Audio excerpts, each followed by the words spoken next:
वो दीनों से प्रेम करते हैं। आप कहेंगे प्रेम करें या दया करें, बात तो वही है। नहीं,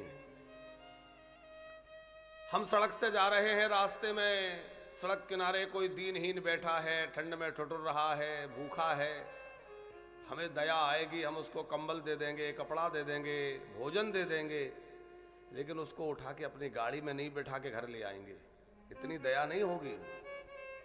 हम उस पर दया तो दिखला रहे हैं, लेकिन उस पर इतना प्रेम नहीं कि उसको अपने साथ रख लें। लेकिन परमात्मा ऐसे हैं कि वो दीनों पर केवल दया नहीं दिखलाते, बल्कि दीनों से प्रेम करके उनको हृदय से लगा लेते हैं और अपना बना लेते हैं। अहिल्या का उद्धार किया है। जनकपुर में प्रवेश हुआ है। भक्ति का नगर है, ज्ञानियों की नगरी है, दिव्य नगरी जनकपुर। जहां के राजा है महाराज विदेह राज। विदेह का मतलब होता है जिसको अपने देह का ही भान ना रहे, देह की सुध ही ना रहे, वह विदेह। महाराज विदेह राज की वह दिव्य नगरी, वहां के नर नारी भी पुर नर नारी सौभाग्य सुचि संता और धर्मशील ज्ञानी गुणवंता। जहां के सब नर नारी धर्म परायण है, पवित्र है, गुणी हैं, ज्ञानी हैं। हम लोग कल पुष्प वाटिका में थे। हमारे प्रभु श्री सीताराम जी का दिव्य मिलन हो रहा था और बड़ी सुंदर चर्चा गोस्वामी जी करते हैं कि जब उस सखी ने जो घूमने गई है, जानकी जी को अगर कहा ना कि देखन बाग कुंवर दो आए, तो जानकी जी के मन में उत्सुकता हुई मिलने की। अब बहुत ध्यान से सुनना राठौर साहब, जानकी जी के मन में मिलने की उत्सुकता हुई, पर मन में विचार आया कि मिलने तो जाऊं, पर कहीं कोई और हुआ तो। आवश्यक तो नहीं कि मेरे प्राणधन हो, मेरे प्रभु हो, कोई और हुआ तो अनर्थ होगा, अच्छा नहीं होगा, अनुचित होगा। तो निर्णय कैसे हो? अच्छा, किशोरी जी छोटी हैं, लताएं ऊंची ऊंची हैं, लताओं के पीछे राम जी हैं, दिखाई नहीं दे रहे। अच्छा ठाकुर साहब, जब जानकी जी चली तो गोस्वामी जी लिख रहे हैं कि सबसे पहले उनके कंगन बजे। कंकण किंकणी नूपुर ध्वनि सुनी। कोई भी चलेगा तो कंकण पहले बजेंगे कि उसके पैर के पांजे पहले बजेगी, नूपुर पहले बजेंगे। लेकिन गोस्वामी जी लिख रहे हैं कंकण किंकणी नूपुर ध्वनि सुनी, सबसे पहले कंकण बजे। क्यों? अब जानकी जी छोटी हैं, लताएं बड़ी हैं, दिखाई नहीं दे रहा है, तो जानकी जी ने सोचा कि कैसे पता चले कि मेरे प्रभु ही हैं कि कोई और है। तो जानकी जी के श्रीअंग में जो आभूषण हैं वो भी जड़ नहीं है, चेतन है। जानकी जी ने अपने कंगनों से कहा कि मैं अपनी हथेली ऊपर करती हूं और तुम देखना कि वही हैं कि कोई और हैं। तो जानकी जी ने सूर्य नारायण को प्रणाम करने के बहाने अपने दोनों हथेलियां ऊपर की। अब एक कंगन तो नीचे खसक आया है, एक ऊपर है, एक एक कंगन नीचे है, एक एक ऊपर है। और जैसे ही कंगन ने देखा कि हाँ वही है, हमारी किशोरी जी के प्राणधन श्री राम ही है, तो वो ऊपर वाला कंकण खसक के आया और नीचे वाले से टकराया और उसमें मधुर ध्वनि हुई। और मधुर ध्वनि में उसने आवाज लगाई कान में, यहाँ के टकराया तो कान में क्या बोला? बोले हाँ हाँ वही है जिनको आप चाहते हैं। और जैसे ही सुना, गोस्वामी जी ने बड़ी सुंदर पंक्ति बांधी, कंकण किंकणी नो और ध्वनि सुने। कंकण किंकणी नो और ध्वनि सुने। कंकण किंकणी नो और ध्वनि सुने। कंकण किंकणी नो और ध्वनि सुने। अब कंकण ने कान में कहा तो स्मरण हुआ, शरीर में रोमांच हुआ, और रोमांच हुआ तो कमर में बनी हुई करधनी वो बज उठी।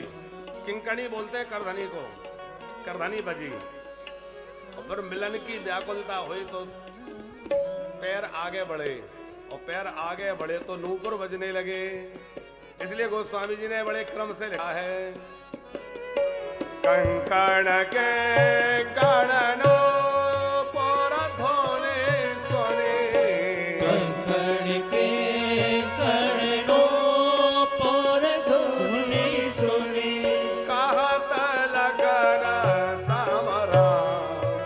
हृदय गुणे कहत रखन सब राम हृदय सजने। लक्ष्मण जी से राम जी बोले, लक्ष्मण सुन रहे हो, यह कंकण आदि की ध्वनि आज सहज ही मेरे मन को अपनी ओर खींच रही है। हम रघुवंशी हैं, हमारा मन कुपंथ पे नहीं जाता, पर आज इस मंगल ध्वनि को सुनकर मेरा मन सहसा खिंच रहा है। मानो लक्ष्मण जी को बतला रहे हैं, आपकी माँ आ रही है, आप पहचान लो, ये कोई और नहीं है, ये आपकी माता जी हैं। और गूढ़ तत्व को छुपाते हुए परिचय दिया है। तात जनक तनया यह सोई, कौन सी? धानो से जग यही कारण। ये वही जनक कुमारी हैं जिनके लिए धनुष यज्ञ हो रहा है। जासु बिलोक अलौकिक शोभा, सहज पुनीत मोर मन शोभा।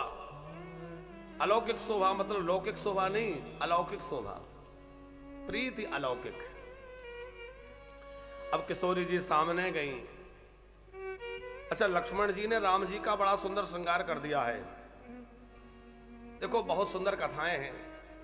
अब कथा तो बहुत शेष रह गई, कल विश्राम होना है, लेकिन लगता है पुष्प वाटिका में ही अटके रहो है? और ठाकुर साहब कई बार तो हम लोग विवाह तक की कथा करते हैं, 9 दिन की कथा में विवाह तक ही आनंद। बोले अब वनवास कौन गया, क्या हुआ, वो सब बात की बात, हम तो बस विवाह तक आनंद ले। हम लोग आज थोड़ा संक्षिप्त विवाह की कथा लेकर के कुछ वनवास की चर्चा और कल कुछ शेष चर्चा करेंगे। तो बस कुछ भाव जो कहने में संवरण नहीं होता तो कहते हुए चलते हैं। राम जी ने गुरु जी की पूजा के लिए खिले हुए पुष्प उतार लिए।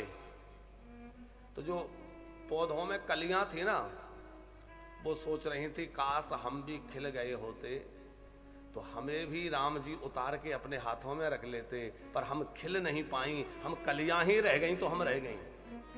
उनकी वह वेदना लक्ष्मण जी ने अनुभव कर ली।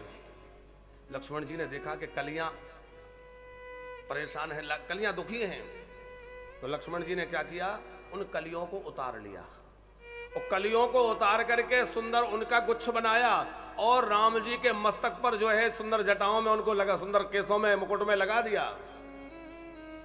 वो स्वामी जी वर्णन करते हैं कि गुच्छ बीच बिच कुसुम कली। आचार्य हैं, देखो जो साधना में अपने आप को सिद्ध कर लिए, जिनकी साधना सफल हो गई, वो तो राम जी को प्राप्त कर लेते हैं जैसे खिले हुए फूल।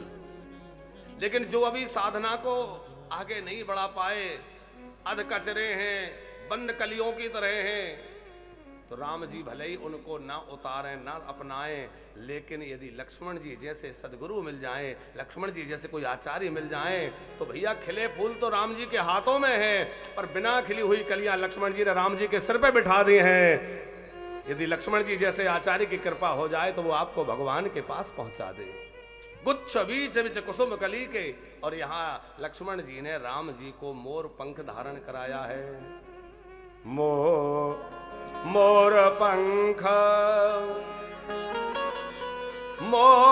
पंख सिर सोहतनी के, मोर पंख सिर सोहतनी के, गुच्छ बीच बिच कुसुम कली।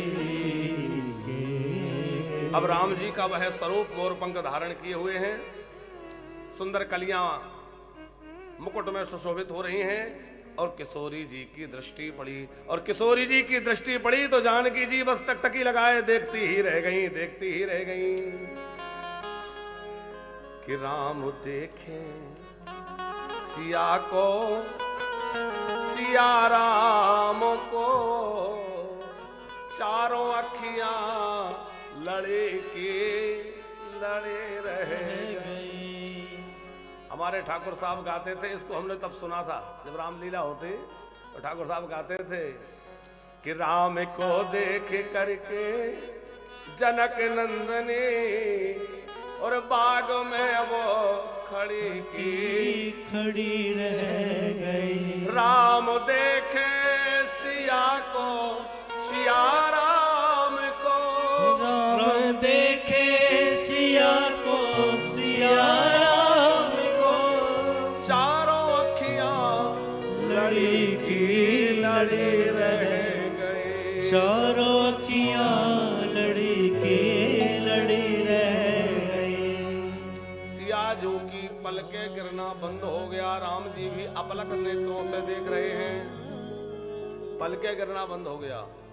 क्यों?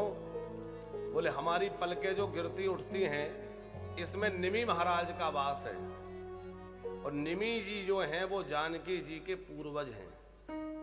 उन्होंने देखा कि हमारी किशोरी जी हमारे दामाद से मिल रही हैं, तो दोनों के मिलन के बीच से वो हट गए मानो, इसलिए पलके गिरना बंद हो गया। और उस समय बड़ा सुंदर स्वरूप है प्रभु राम का। जानकी जी देख रही हैं और देखते देखते किशोरी जी बड़ी देर तक निहारती रहीं। उसके बाद किशोरी जी ने उस छवि को अपने नेत्रों के मार्ग से अंदर ले गई, हृदय में ले गई, और हृदय में ले जाकर के आंखें बंद कर ली। लोचन मग राम ही और आनी, दीने पलक कपाट सयानी। नेत्रों के मार्ग से राम जी की छवि को अंदर ले गई, हृदय में बिठा लिया और ले जा करके पलके बंद कर ली। अच्छा, पलके बंद कर ली और बस उस छवि को हृदय में विराजमान किए हुए हैं। राम जी बगिया में खड़े हैं और गोस्वामी जी वर्णन करते हैं। भाल तिलक श्रम बेंदो सुहाए, भाल तिलक श्रम बेंदो सुहाए। श्रवण सौभाग सुंदर छाए, श्रवण सौभाग सुंदर छवि छाए। श्रवण सौभाग सुंदर छवि छाए। श्रवण सुभाग सुंदर छवि छाए। भाल तिलक, पसीने की बूंदे, राम जी के भाल पे पसीना टपक रहा है। अच्छा, आप लोगों से हम पूछें कि राम जी को पसीना क्यों आ रहा है?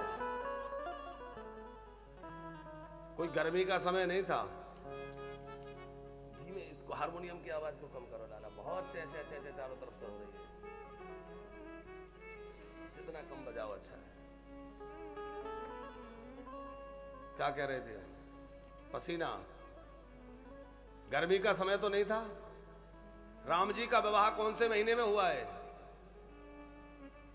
कितने लोगों को पता है? अगहन के महीना में। तो अगहन का महीना मतलब ठंडों का समय होता है, ठंडियां होती हैं, और ठंडियों के समय में राम जी, अब पुष्प वाटिका का प्रसंग थोड़े दिन पहले कहीं तो होगा विवाह के, कोई ऐसा थोड़ी कि बहुत पहले का होगा। तो गर्मी का समय नहीं था। अच्छा, दूसरी बात यह कि दोपहर का समय नहीं कि भर दोपहरी है तो साफ पसीना आ गया। बिल्कुल सवेरे का समय, गुरुजी के लिए पूजा के लिए पुष्प तोड़ रहे हैं। और तीसरी बात, कोई मेहनत का काम हो, को बड़ा परिश्रम हो रहा है तो पसीना आ जाए, तो कोई परिश्रम भी नहीं हो रहा है, पुष्प चयन कर रहे हैं, ये कोई कठिन काम भी नहीं है।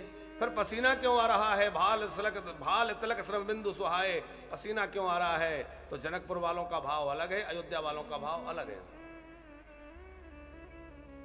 अयोध्या वाले क्या कह रहे हैं और जनकपुर वाले, पर ध्यान से सुनेंगे। जनकपुर वाले कहते हैं इसलिए पसीना आ गया कि राम जी सोचते थे मैं बहुत सुंदर हूं, लेकिन जब जानकी जी के सामने गए तो पसीना पसीना हो गए। बोले सुंदरता तो ये होती है।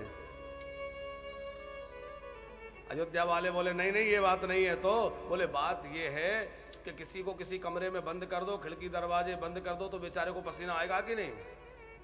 बोले वो तो बात सही है, पर राम जी तो बगिया में खड़े हैं। बोले नहीं, बाहरी रूप से तो बगिया में खड़े हैं, पर अभी अभी क्या हुआ है? बोले लोचन मग राम ही और आनी, तीने पलक कपाट सयानी।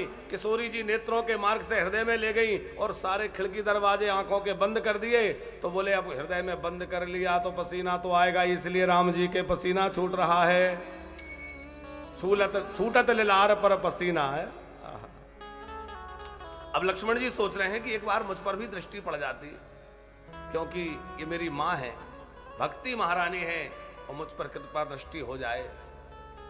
तो किशोरी जी ने अपने नेत्र खोले और हमारे गोस्वामी जी कहते हैं जैसे ही नेत्र खोले, सकुच सियताव नयन उघारे, सकुच सियताव नयन उघारे, सन मुख दौरागो सिंह निहारे, मुख दौरागो सिंह निहारे, सकुच सियताव नयन उघारे, सकुच सियताव नयन उघारे। सकुच करके सकुचा कर जानकी जी ने नेत्र खोले तो दोनों भाई सामने, लक्ष्मण जी पर भी दृष्टि पड़ गई, दोनों आनंदित हो रहे हैं। अब जो है जानकी जी को लगा कि माता नाराज होंगी, बहुत विलंब हो गया। अपने को पिता के बस में जान करके और किशोरी जी सखियों के साथ लौटी हैं, और लौट करके कहाँ आई? गौरा जी के मंदिर में, और आकर के गौरा मैया से प्रार्थना करने लगी, हो जय जय गिरिवर राज किशोरी, जय महेश मुख चंद्र चकोरी, जय हो गौरा माँ तेरी, जय हो गौरा माँ, जय हो गौरा माँ तेरी, जय हो गौरा माँ। जय गजबदना षढ़ानन माता, जगत जननी दामनी दोति गाता, जय हो गौरा माँ तेरी, जय हो गौरा माँ, जय हो गौरा माँ तेरी, जय हो गौरा। बहुत सुंदर गौरा मैया की स्तुति की है किशोरी जी ने, और स्तुति करने के बाद गौरा जी जो है विनय और प्रेम के वशीभूत हो गई। विनय प्रेम बस भई भवानी, हसी माल मूरत मुस्काने, जय हो गौरा माँ तेरी, जय हो गौरा माँ, जय हो गौरा माँ तेरी, जय हो गौरा माँ। गौरा मैया विनय और प्रेम के वशीभूत हो गई, मुस्कुरा गई, और उनकी माला खसक गई। अच्छा, माला खसकना या भगवान के विग्रह से फूल अपने आप गिरना, ये आशीर्वाद माना जाता है। हम लोग पूजा कर रहे हैं, भगवान के ऊपर से पुष्प आ जाए, माला खसक के हमारे हाथ में आ जाए, हमारे पास आ जाए, तो आशीर्वाद। लेकिन ठाकुर साहब एक संत बहुत बढ़िया बात कह रहे, बोले गौरा जी ने वो माला क्यों उतारी? क्योंकि जानकी जी अभी अभी अपने हृदय में राम जी को बिठा के लाई हैं। हृदय में राम जी बैठे, तो सोचा कि इनके हृदय में राम जी बैठे, इन्होंने मुझे माला पहनाई है, कहीं भोले बाबा मेरा त्याग ना कर दें। क्योंकि एक बार मैंने जानकी का रूप बनाया सती के रूप में, भगवान शंकर ने मेरा परित्याग कर दिया। इनके हृदय में राम जी हैं और इन्होंने माला पहनाई, इसका कोई और अर्थ लगा के भगवान शंकर मेरा पुनः परित्याग ना कर दें, इसलिए जल्दी से माला खसका दे। खसी माल, मूरत मुस्कानी, और मुस्कुरा गई कि आप मुझसे क्या मांगती हैं, वो तो आपके हैं ही, आप तो गिरा अर्थ जल बीज समकयति भिन्न न भिन्न है, आप अलग है ही नहीं है। और फिर आशीर्वाद दिया है, सुनो सी ऐसा तो आशीष हमारे, पूजय होए मनोकामना तुम्हारी। जय हो गोरा माँ तेरी, जय हो गोरा माँ, जय जय हो गोरा माँ तेरी, जय हो गोरा माँ। आशीर्वाद दिया, मन जाहे राचा हो मिलहि सो वर, जो तुम्हारे मन में रचा बसा है वो वर मिलेगा। पर अभी भी जानकी को लग रहा है पता नहीं कौन से वर की बात कर रही हैं। बोले करुणा निधान सुजान शील स्नेह जान तरावरो। जानकी जी समझ गई कि करुणा निधान तो वही है। अच्छा, आपको पता है जानकी जी राम जी को क्या कह के पुकारती हैं? नाम तो लेती नहीं, करुणा निधान। जानकी जी हमेशा राम जी को करुणा निधान कहते हैं और राम जी हमेशा जानकी कहते हैं। नाम तो सीता जी है पर जानकी कहते हैं। हनुमान जी जब अशोक वाटिका में पहुंचे तो जानकी जी डर रही थी कि कहीं ऐसा तो नहीं कि रावण की कोई माया हो, ये माया भी है, बंदर बना के भेज दे।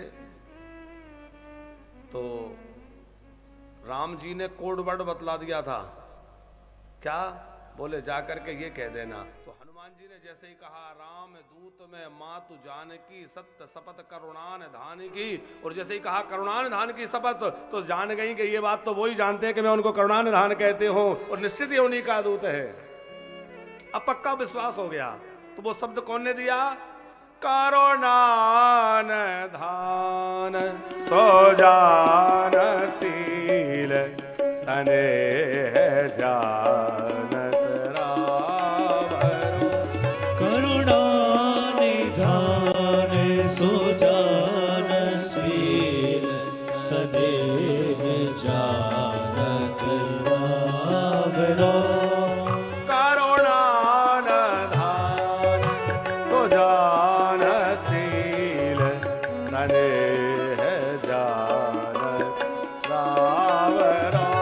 करुणा निधान सुजानशील स्नेह जानत रावण।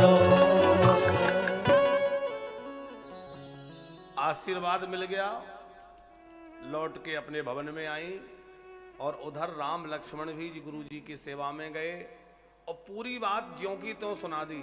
आज वाटिका में ऐसा ऐसा हुआ। गुरु जी मुस्कुराए और कहा, सफल मनोरथ होई तुम्हारे।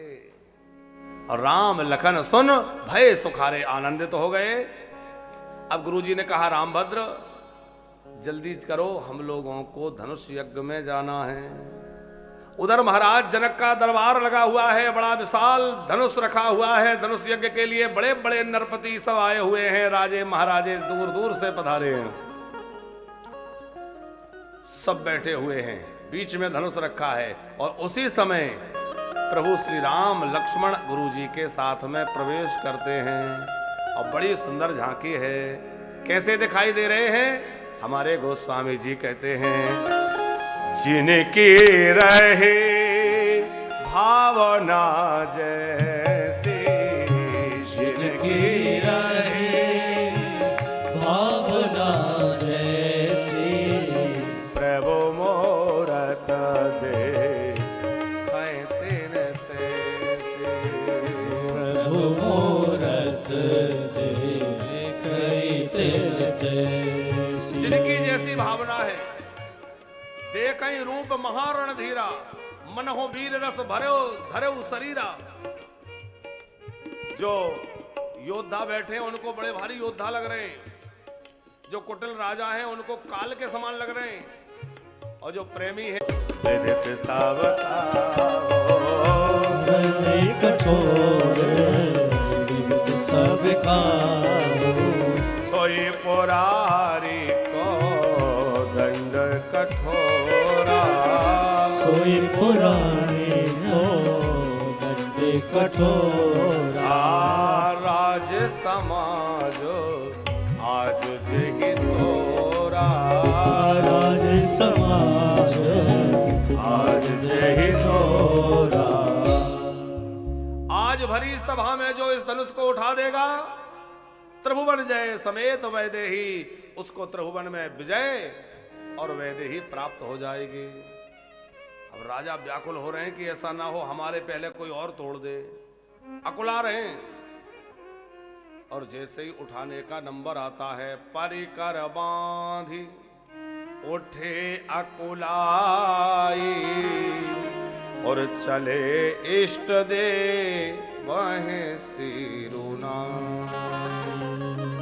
कमर बांधते हैं, उठते हैं, अकुलाहट है और फिर इष्ट देवता को प्रणाम करके चलते हैं। कहते हैं, हे इष्ट देवता धनुष तोड़वा दो।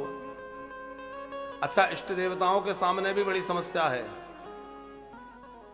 क्योंकि ऐसे समझिए ठाकुर साहब कि मान लो भगवान गणेश के 100 भक्त राजा वहां बैठे हैं, तो एक राजा धनुष उठाने जा रहा है, वो तो कह रहा है हे गणेश जी मुझसे धनुष उठवा देना, लेकिन बाकी के 99 कह रहे हैं हे गणेश जी इससे मत उठवाना। नहीं, हम क्या उठाएंगे? गणेश जी एक की माने कि 99 की? अच्छा, जिससे नहीं उठता वो भी 99 में जाके मिल जाता है। हमसे ना उठा सो ना उठा, इससे ना उठे नहीं तो हमारी बड़ी हंसी होगी। तो खूब जोर आजमाया राजाओं ने, लेकिन उठाना तो दूर रहा। तिल भर भूमि न सके छड़ाई, एक तिल भर भूमि भी हिला ना सके। पर जिनके कछु विवेक मन माही और चाप समीप महीप न जाई, जो कुछ विवेकवान है वो धनुष के पास नहीं गए।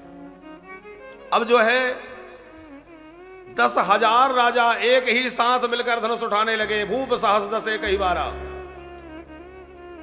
अच्छा, एक सज्जन पूछ रहे थे, महाराज जी 10,000 राजाओं ने हाथ लगाए तो ऐसे धनुष कितना बड़ा था कि भाई 2-2 हाथ हर राजा के, तो धनुष कितना बड़ा होगा?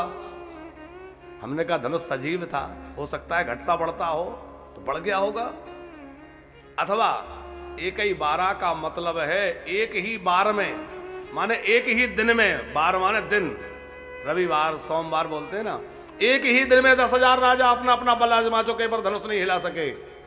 और एक और अर्थ है भूप साहस, साहस माने बाणासुर, और 10 माने रावण दशानन। बोले बाणासुर और रावण भी धनुष को उठा उठा कर रह गए पर उनसे भी नहीं उठा, इसलिए भी एहसास लिखा है भूप साहस 10 एक ही बार।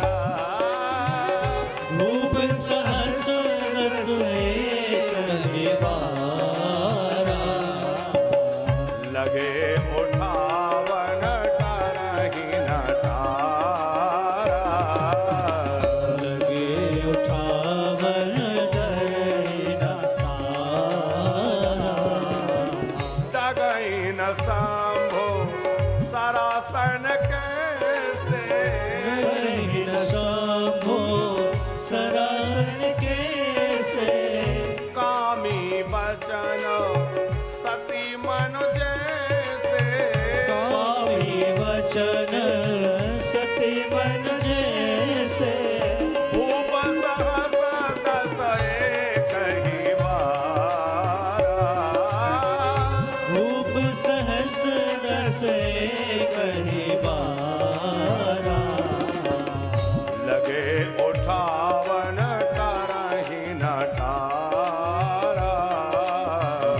लगे उठावन करही न तारा। 10,000 राजा उठा के रह गए। पर गोस्वामी जी उपमा कितनी गजब देते। अच्छा, गोस्वामी तुलसीदास जी की जो उपमाएं हैं वो अद्भुत हैं। कह रहे हैं जैसे कामी व्यक्ति के वचनों से सती देवी का, सती नारी का मन हिलता नहीं है। कामी कितनी भी बातें बनाए पर सती का मन जैसे हिलता नहीं है, डिगता नहीं है, उसी प्रकार राजाओं उठा उठा के रह गए लेकिन धनुष हिला नहीं। अब जो है जनक जी को थोड़ा क्षोभ हुआ। जनक जी बोले मैंने बेकार में प्रण कर लिया, मुझे क्या पता था कि पृथ्वी पर कोई वीर नहीं रहा, नहीं तो मैं ऐसा प्रण करता नहीं। लगता है विधाता ने मेरी बेटी का विवाह लिखा नहीं है, लिखा ना विधि वैदे ही विवाह हो। और सचमुच में ही विधाता ने जानकी जी का विवाह नहीं लिखा। कैसे? एक बच्चा अपने माता पिता के विवाह की एल्बम देख रहा था, छोटा बच्चा, और अपनी माँ से जिद करने लगा, ये बताओ इन फोटो में मैं क्यों नहीं हूं? अब वो माता पिता क्या समझाएं कि उस समय तो था ही नहीं, तो फोटो में कहां से आएगा? अरे विधाता तो तब विधाता जानकी का विवाह तब लिखें जब उन्होंने जानकी को बनाया हो। अरे जानकी जी ने तो सारी सृष्टि को बनाया है, वो तो जगन माता है, वो उनका विवाह विधाता क्या लिखेंगे? इसलिए जनक जी कह रहे हैं लिखा न विधि वैदे है विवाहो। विधाता ने जानकी का विवाह लिखा ही नहीं। पर वीर विहीन वही वे जानी, पृथ्वी वीरों से खाली है, ये बात कही तो लक्ष्मण जी को सहन नहीं हुआ। जहां रघुवंशी श्री राम बैठे हों वहां कोई कह दे पृथ्वी वीरों से खाली है, लक्ष्मण उठकर खड़े हो गए, तमतमा उठे और कहा, कही जनक जस अनुचित वाणी, विद्यमान रघुकुल मणि।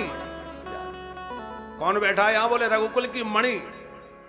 अच्छा एक बात देखिए, मणि पर कोई संकट आ जाए और फणी कुछ ना कहे, ऐसा हो सकता है? फणी माने सर्प,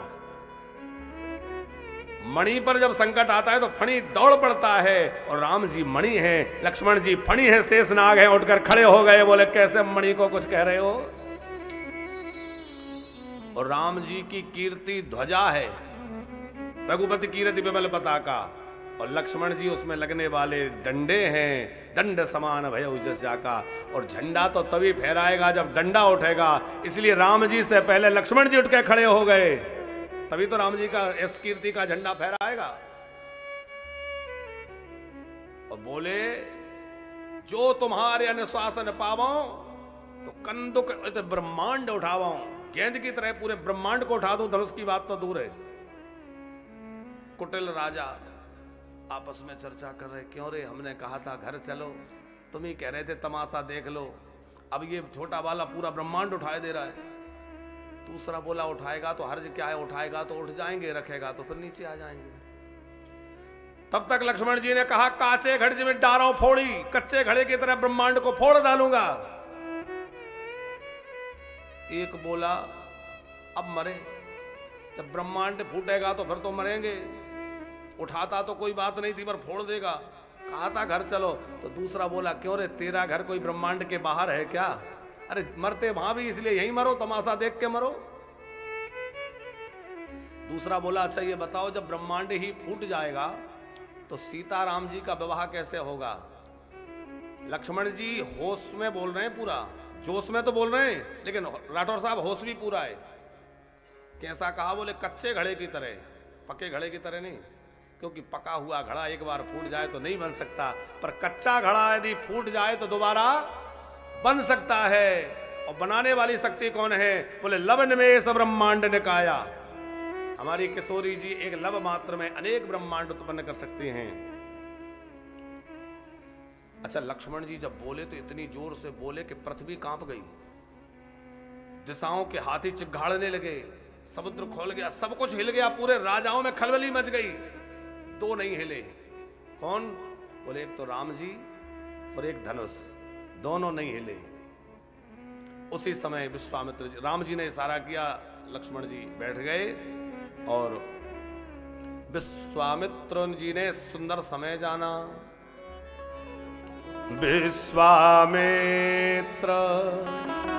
समय शुभ जानी, बोले अति स्नेहमय वाणी। बड़े प्रेम से बोले, उठा हो राम भंजो भव चापा, उठा हो राम भंजो भव चापा, बेटा होता जनक परितापा, बेटा होता जनक परितापा। उठा हो राम, उठा हो राम, उठा हो राम, उठा हो राम भंजाओ भव चापा। राम जी उठे, गुरु जी को प्रणाम किया। सुनि गुरु वचन चरण श्रुणावा, हरस विषाद न कछु और आवा। न कोई हर्ष है न विषाद है। और राम जी बड़े धीरे धीरे चले। पहले तो जानकी जी की माता जी को बड़ा संदेह हुआ। लोगों ने समझाया संदेह मत करो। अब जानकी जी को लग रहा है कि ये इतने धीमे धीमे चल रहे हैं, कब पहुंचेंगे। और जानकी जी मन ही मन भगवान शंकर को मनाने लगी, हे महादेव धनुष आपका है, तोड़वा दीजिए, उठा दीजिए। मन ही मन मनाव अकुलानी होहु प्रसन्न महेश। फिर सोचा कि शंकर जी कहीं ऐसा नहीं समाधि में बैठे हों, मेरी बात वो सुन ही ना पाए, तो पार्वती जी को मनाया। मन ही मन मनाव अकुलानी होहु प्रसन्न महेश भवानी। पार्वती जी को क्यों मनाया? बोले अभी अभी आप ही ने वरदान दिया है, मिलेंगे, अभी धनुष उठवाओ। फिर सोचा पता नहीं सुनेंगी कि नहीं, तो गणेश जी की स्तुति की। गणनायक वरदायक देवा, हे गणेश जी आप उठवाइए। गणेश जी बोले हमारा ही भार कौन सा कम है जो इसका भार हम कम कर दें। अरे धनुष का भार कम करें, हमारा भार कौन सा कम है। जानकी जी बोली आप में बहुत भार है, स्थूल हैं, पर छोटा सा चूहा आपको लेके चलता है, चूहा दबता नहीं है। इसका मतलब आपको भार हल्का करना आता है। तो जैसे आप अपना भार हल्का करके चूहे से उठवा देते हैं, वैसे ही आप राम जी से धनुष उठवा दीजिए, इस धनुष को आप हल्का कर दीजिए। फिर सोचा पता नहीं गणेश जी करेंगे कि नहीं, तो धनुष से प्रार्थना जानकी जी करने लगी। बार बार विनती सुन मोरे, करहो चाप गुरुता अति थोरी। हे धनुष तुम अपना वजन कम कर लो, थोड़ा हल्का हो जाओ।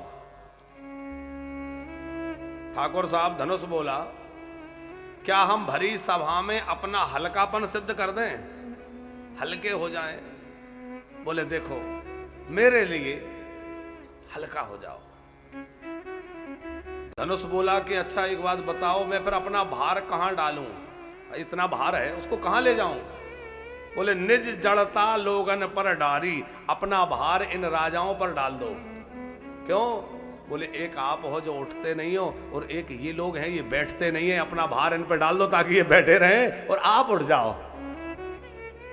अच्छा कितना हल्का हो जाए? 5 शेर, 2 शेर, 1 शेर, कोई परिमाण तो होगा। बोले हो है हरो है रग पता ही निहारी। आप तो राम जी को देख के, क्योंकि ये इतने सुकुमार हैं, कितना उठा पाएंगे मैं नहीं कह सकती, जितना ये उठा पाए। क्योंकि मैंने तो ये देखा है कि ठंडी के समय में पुष्प तोड़ने में इनको पसीना आ रहा था, फूलों के दोना उठाने में जिनको पसीना आ रहा था वो कितना उठा पाएंगे मैं नहीं कह सकती। इसलिए हो है हरो है रगो पता ही निहारी, इनको देख के हल्का हो जाइए, जितना ये उठा पाए उतना हो जाइए। पृथ्वी से प्रार्थना करी, मां आप अपनी गुरुत्वाकर्षण को कम कर लीजिए ताकि धनुष उठ जाए। और राम जी धीरे धीरे आगे जा रहे हैं तो जानकी जी की ओर देख रहे हैं। सियाही बिलोक ताकाओ धानो के से। जानकी जी को देखते हैं, फिर धनुष को देखते हैं, फिर जानकी जी को। ऐसा क्यों? तो अयोध्या वाले कहते हैं इसलिए कि देख रहे हैं कि जानकी जी बहुत परेशान है, अब तो उठाई दूं। लेकिन जनकपुर वाले बोलते हैं इसलिए नहीं देख रहे हैं, इसलिए बार बार जानकी को देख रहे हैं कि धनुष उठाने के लिए शक्ति चाहिए, और शक्ति की पुंज तो जानकी जी हैं, इसलिए बार बार देख रहे हैं कि जरा लाज रख लेना, शक्ति दे देना ताकि मैं उठा पाऊं। सियही बिलोक तकाऊ धनु कैसे। और उसके बाद लक्ष्मण जी ने अपने चरणों से पृथ्वी को दबा लिया, दिग्गजों को सावधान किया, और उधर राम जी धनुष के पास पहुंचे। गुरु ही प्रणाम मन ही मन कीना, गुरु जी को प्रणाम किया। कौन से गुरु जी को? गुरु जी को प्रणाम करके तो चले थे। बोले तब विश्वामित्र जी को प्रणाम किया था, और अब की बार जो लिखा है गुरु ही प्रणाम मन ही मन कीना, बोले अब की बार अपने वो गुरु जी वशिष्ठ जी को प्रणाम किया। और राम जी ने कब धनुष के पास पहुंचे, कब छुआ, कब उठाया, कब खींचा, कब चढ़ाया, कब तोड़ा, कोई नहीं देख पाया। और लेत चढ़ावत खेचत गाढ़े, काउना लका दे कि सब ठाड़े। लेत उठावत खेचत गाढ़े, कौन सकारे के अवतारे, कौन सकारे के सब थारे। देखी चढ़ राम माधो धन तोरा, हरे भुवन धोनी घोर कठोरा। देखी चढ़ राम माधो धन तोरा, हरे भुवन घोरी घोर कठोरा। हरे भुवन घोर घोर कठोरा, हरे भुवन घोर घोर कठोरा।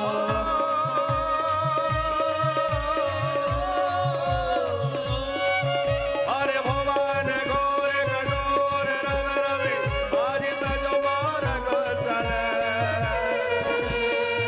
जे कराहि दी करि डोल, महि अहि डोल सारुम कल मरे। ढोल ढोल कर भरे भरे, ढोल ढोल भरे भरे। सोर असोर मुनि कर कान दीने, सकल विमल विचारहि। कोदान खंड राम तुलसी, जयति जयति उचारहि। जयंत जयत उदारहि, जयंत जयत उदारहि, ओ जयंत जयत उदारहि। और उसी समय राम जी ने कब धनुष को लिया, कब खींचा, कब चढ़ाया, कोई नहीं देख पाया। और राम जी ने मध्य से धनुष को तोड़ दिया। समुद्र में खलबली हो गई, पर्वत टूटने लगे, पृथ्वी हिल गई, मुनियों की समाधि खुल गई, सूर्य के रथ के घोड़े रास्ता भटक गए, चारों ओर जो है कठोर शब्द हुआ। अब भक्त लोग पुकार उठे, हरे तोड़ दिया रे रघुवर ने धनुषवा, तोड़ दिया रे रघुवर ने धनुषवा तोड़ दिया रे, रघुवर ने धनुषवा। तोड़ दिया रे, रघुवर ने धनुषवा तोड़ दिया रे। राजा जनक की प्रतिज्ञा निभाई, राजा जनक की प्रतिज्ञा निभाई, राजा जनक की प्रतिज्ञा निभाई। राजा जनक की प्रतिज्ञा निभाई। और सिया जू से नाता तोड़ लिया रे, और सिया जू से नाता तोड़ लिया रे, और रघुवर ने धनुषवा तोड़ लिया रे। रघुवर ने धनुषवा तोड़ दिया रे।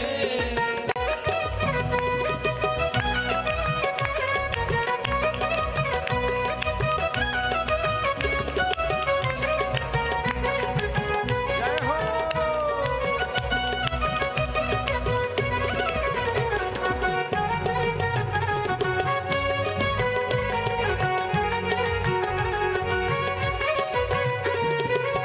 बहुत जुड़े अभिमानी राजा, बहुत जुड़े अभिमानी राजा। अरे जरा ताली बजाओ, राम जी ने धनुष तोड़ा है, सीता राम जी का मिलन होने वाला है। बहुत जुड़े अभिमानी राजा, बहुत जुड़े अभिमानी राजा। उनका अभिमान मरोड़ दिया रे, उनका अभिमान मरोड़ दिया रे। रघुवर ने धनुषवा तोड़ दिया रे। रघुवर ने धनुषवा तोड़ दिया रे, ओ रघुवर ने धनुषवा तोड़ दिया रे। रघुवर ने धनुषवा तोड़ दिया रे। धनुष टूट गया, ते ही क्षण राम मध्य धनु तोड़। अच्छा, मध्य से तोड़ा तो इसका एक अर्थ तो है कि बीचों बीच से तोड़ा। कुछ आचार्य कहते हैं, बोले ना सुबह तोड़ा ना शाम को दोपहर में तोड़ा, इसलिए ते ही क्षण राम मध्य धन तोड़ा। बोले ना बचपन में तोड़ा ना बुढ़ापे में तोड़ा, बीच की अवस्था में तोड़ा, इसलिए ते ही क्षण राम मध्य धन तोड़ा। बोले इधर उधर कोने में जाके नहीं तोड़ा, सभा के बीचों बीच तोड़ा, इसलिए तही क्षण राम मध्य धन तोड़ा। अनेक अर्थ महापुरुषों ने किए हैं। अब सखियों ने कहा धनुष टूट गया, अब जयमाल, किशोरी जी को जयमाल लेकर के ले जा रही हैं। अब जानकी जी के हाथ में जयमाल है, सखियों से घिरी हैं और धीमे धीमे, श्री राधे, धीमे धीमे जानकी जी जा रही हैं। तो अभी रुक जाएं भैया शिवम जी थोड़ा सा, फिर सब लोग झांकी ही देखने लगते हैं। कथा पक्ष में तो कथा की प्रधानता है, लीला पक्ष में झांकी की प्रधानता है? तो राठौर साहब, किशोरी जी धीमे धीमे धीमे धीमे चली। अब वो कुटिल राजा जो बैठे थे ना, जिनसे धनुष नहीं उठा, आपस में चर्चा करने लगे कि वो कन्या की चाल में इतना धीमापन क्यों। कुछ लोग बोले गुरुजन लाज समाज, बड़े गुरुजनों का समाज है इसलिए थोड़ा शर्मा रही हैं। अच्छा, जानकी जी बड़े धीमे धीमे चल रही हैं, तो किसी ने पूछा इतने धीमे धीमे क्यों? तो मानो जानकी जी का भाव ये है कि आप भी जब धनुष तोड़ने जा रहे थे तो बड़े धीमे धीमे जा रहे थे, तो आपने धनुष तोड़ने में तरसाया, तो मैं भी जयमाल छोड़ने में तरसाऊंगी।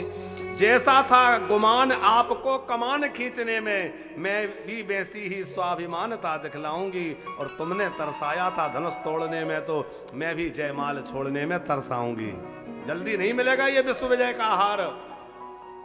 सखियों से घिरी हुई धीमे धीमे किशोरी जी चल रही हैं। अरे धीरे चलो सुकुमार, सुकुमार सिया प्यारे, धीरे चलो सुकुमार, सुकुमार सिया प्यारी। अरे धीरे चलो रे सुकुमार, सुकुमार सिया प्यारे, धीरे चलो सुकुमार, सुकुमार सिया प्यारी। और रंग भूमि जब सिए पगधारे, रंग भूमि जब सिए पगधारे, रंग भूमि जब सिए पगधारे, रंग भूमि जब सिए पगधारे।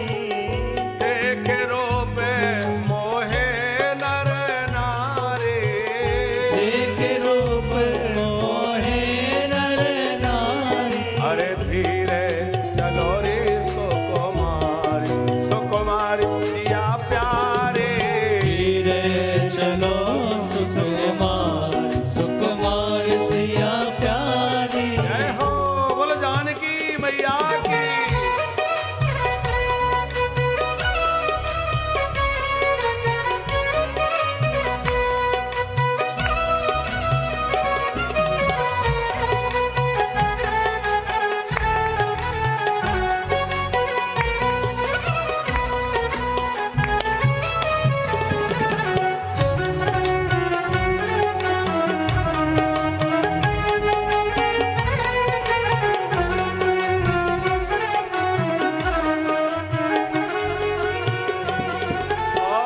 सोहे नवल तन सुंदर साड़े, सोए न भगतन सुंदर साड़ी।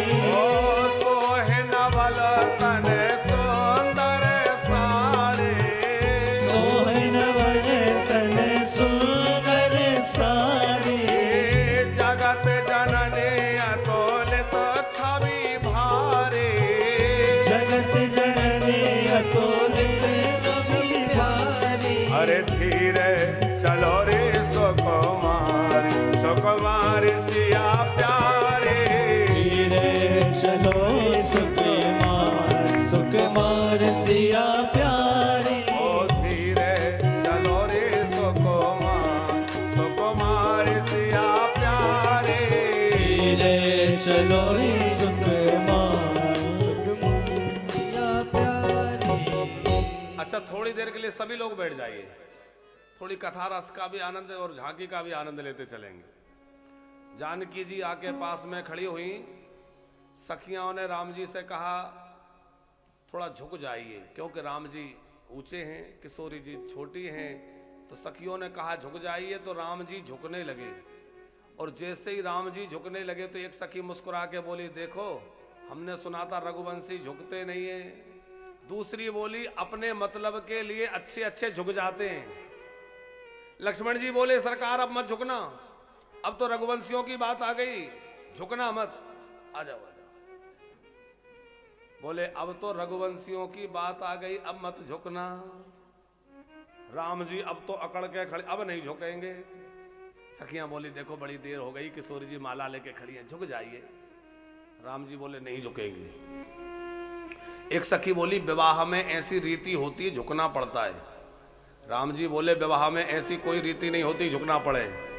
तो सखी ने पूछा, आपका इससे पहले कभी विवाह हुआ है? लक्ष्मण जी बोले, तुम इनको ऐसा वैसा समझ रही हो, इनके कितने अवतार हो चुके। एक सखी मुस्कुरा के बोली, रहने दो, हमको सब पता है। अच्छा ये बताओ, इससे पहले किसी अवतार में इनका विवाह हुआ है? जितने भी अवतार हुए हैं, किसी और अवतार में इनका विवाह हुआ है? अब सच आ गए लक्ष्मण जी, क्योंकि वास्तव में चाहे परशुराम अवतार हो, चाहे वामन अवतार हो, कच्छप अवतार हो, नरसिंह अवतार हो, कभी विवाह हुआ नहीं। सखियां बोली, ये पहली बार है कि इस अवतार में विवाह हो रहा है, झुक जाइए, नहीं तो ये अवतार भी बिना विवाह के निकल जाएगा, इसलिए झुक जाओ। राम जी झुकते नहीं। अब लक्ष्मण जी को लगा सखियां तो विनोद कर रही हैं, पर हमारी माता जी कब से माला लेके खड़ी हैं, तो मुझे कुछ करना पड़ेगा। लक्ष्मण जी राम जी के चरणों में साष्टांग लेट गए, साष्टांग प्रणाम किया। और जैसे ही लक्ष्मण जी ने राम जी को प्रणाम किया, राम जी जो है लक्ष्मण जी को उठाने के लिए झुके। और जैसे ही लक्ष्मण जी को उठाने राम जी झुके, किशोरी जी ने जयमाल डाल दी है। जय हो सिय और रमा, सिय और राम, सिय जयमाल राम और मेली, गावहि छवि अबिलोक सहेली। सखियां गीत गाने लगी, किशोरी जी ने जयमाल डाल दी है। जयमाल का दर्शन करें। जय हो। सुंदर जयमाल हुई है और जय जयकार हो रही है। बोले श्री सीताराम भगवान की जय।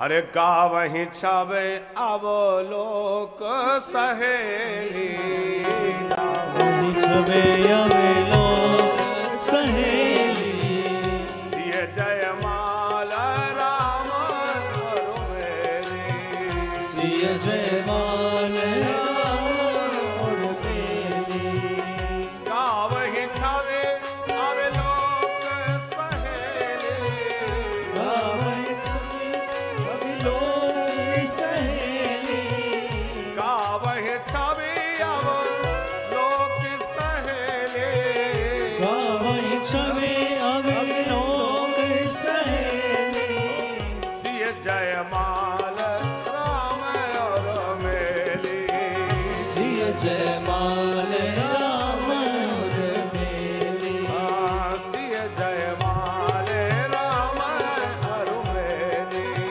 सिय जयमाल राम और मेली।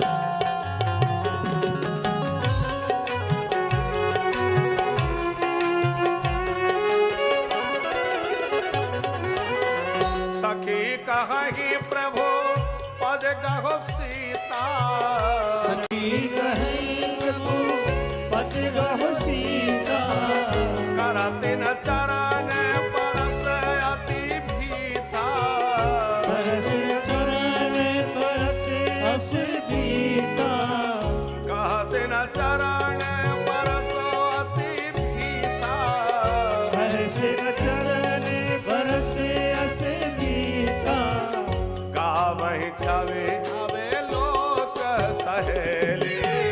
भावहि छवि अभी लोक सहेली। सिय जयमाल राम और मेली। सिय जयमाल राम और मेली।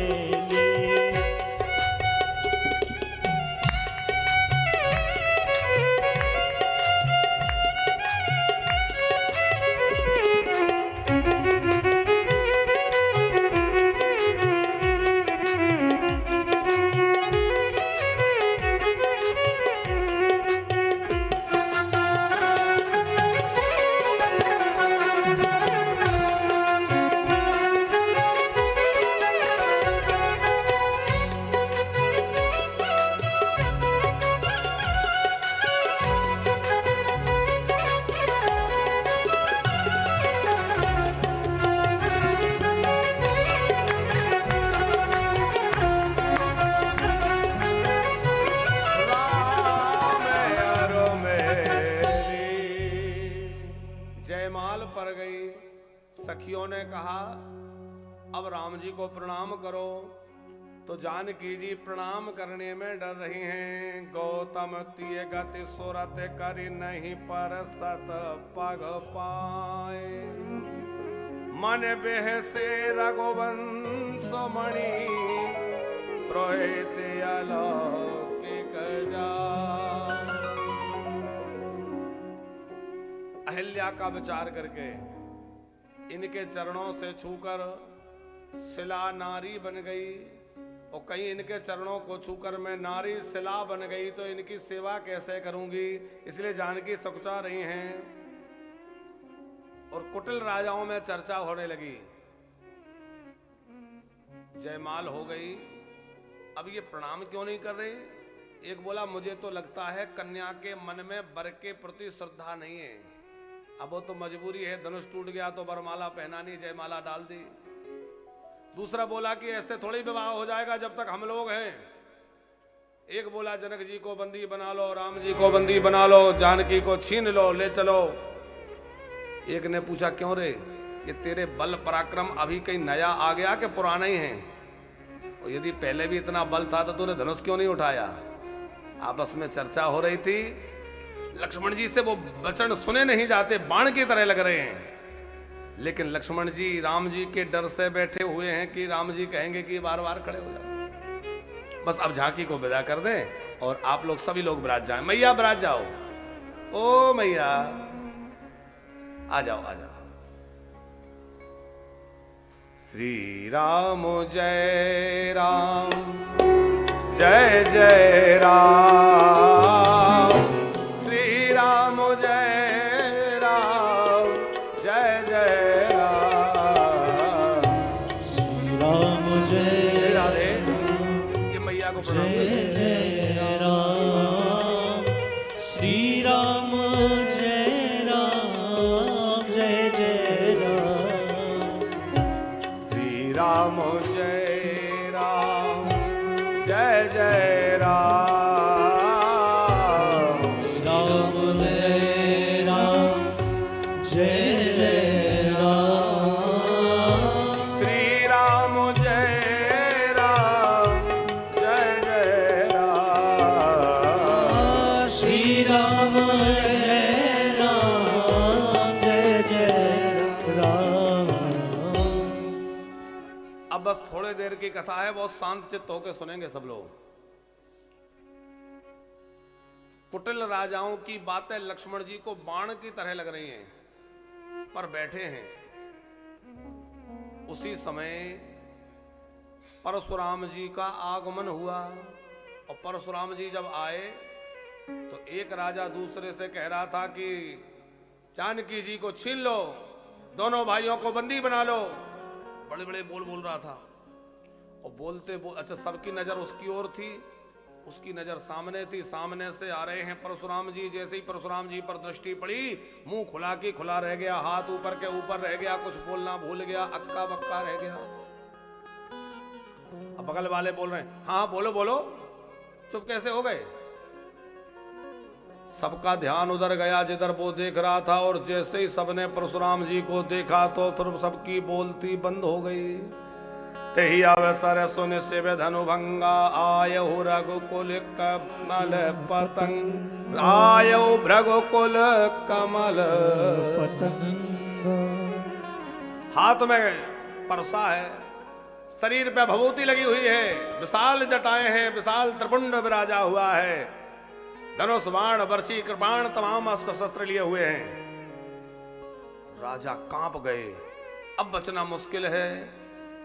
और जो दुबले पतले राजा हैं वो मोटे मोटे राजाओं के पीछे जाके छुप गए। और सहज में ही परशुराम जी किसी की ओर देख लें, इसको कहीं देखा है, उसको लगता है मेरी जिंदगी के दिन पूरे हो गए। जेहि सुबाय चित वहि हित जानी, और सो जाने जनु आयु फुटानी।